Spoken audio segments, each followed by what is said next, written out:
আমি একটা কোণায় দাঁড়িয়ে দেখছিলাম দুটি ছেলে গেরুয়া বসন পরে মন্দিরের সিঁড়ি মুছছিল। এত মন দিয়ে আমি কাউকে সিঁড়ি মুছতে দেখিনি, এত ভালোবাসা দিয়ে আমি কাউকে ধুলো তুলতে দেখিনি। সিঁড়ি নয়, যেন জননীর ত্বক থেকে ধুলো তুলছিল। এভাবে কেউ সিঁড়ি থেকে ধুলো তুলতে পারে? আমি কোথাও দেখিনি। স্থিতপ্রজ্ঞ মহারাজকে জিজ্ঞেস করলাম, এই ছেলে দুটি কে?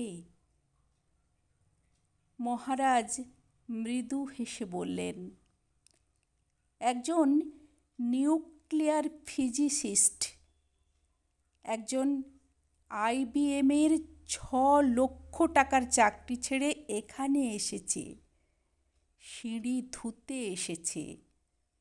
যে সিঁড়ি দিয়ে মানুষ ওপরে ওঠে তা যেন পরিষ্কার হয়। মহারাজ চলে গেছেন।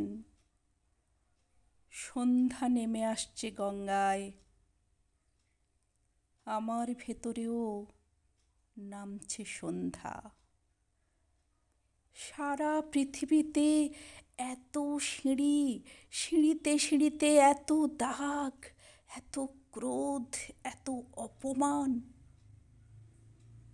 আরতি শুরুর আগে মনে হলো, যে সিঁড়ি মুছতে পারে না সে কোনোদিনই মানুষের চোখের জল মুছতে পারবে না।